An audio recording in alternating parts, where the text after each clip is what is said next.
separate things. Women pay me to dominate them, to excite them, to make them come. I didn't start out like this. No, to the contrary. I started out as a lawyer, but in my late 30s, I became obsessed with making women happy. There were so many unfulfilled women, so many women who had never had access to their sexual happiness. It began as a mission of sorts, but then I got involved in it. I got very good at it, kind of brilliant. It was my art. I started getting paid for it, and it was as if I had found my calling. I wore outrageous outfits when I dominated women, lace and silk and leather, and I used props, whips, handcuffs, rope, dildos.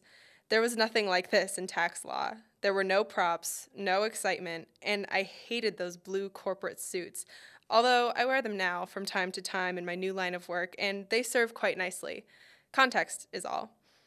There were no props in corporate law, no wetness, no dark, mysterious foreplay, no erect nipples, no delicious mouths, but mainly there was no moaning. Not the kind I'm talking about anyway.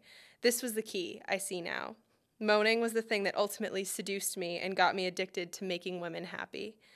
When I was a little girl and I would see women in the movies making love, making strange orgasmic moaning noises, I used to laugh.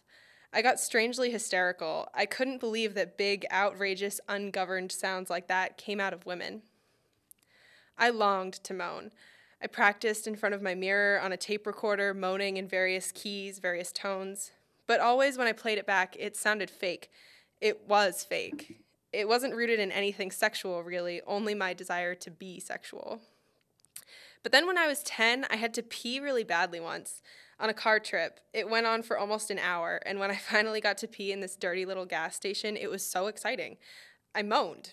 I moaned as I peed. I couldn't believe it, me moaning in a Texaco station in the middle of Louisiana.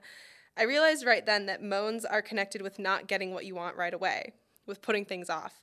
I realized moans were best when they caught you by surprise. They came out of this hidden, mysterious part of you that was speaking its own language.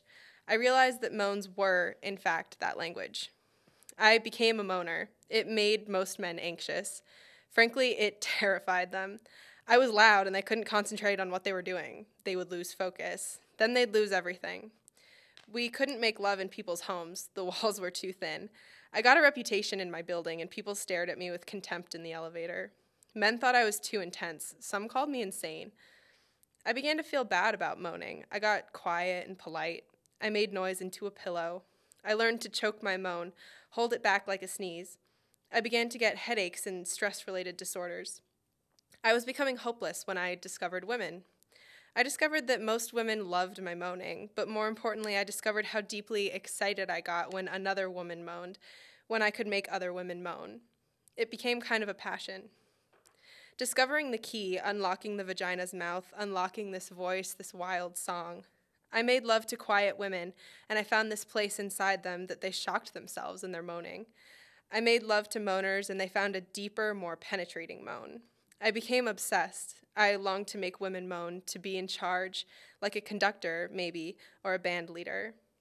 It was a kind of surgery, a kind of delicate science, finding the tempo, the exact location or home of the moan. That's what I called it. Sometimes I found it over a woman's jeans. Sometimes I snuck up on it, off the record, quietly disarming the sounding alarms and moving in.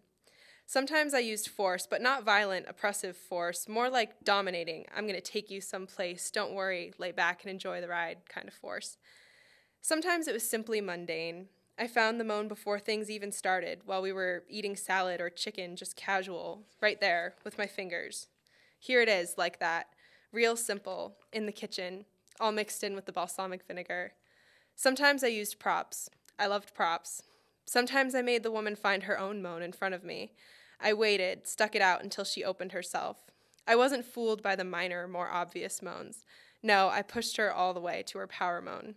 There's the clit moan, the vaginal moan, the combo clit-vaginal moan, the almost moan, the right on it moan, the elegant moan, the grace slick moan, the wasp moan, the Jewish moan, the mountaintop moan, the baby moan, the doggy moan, the southern moan, the uninhibited militant bisexual moan, the machine gun moan, the tortured zen moan, the diva moan, and finally, the surprise triple orgasm moan.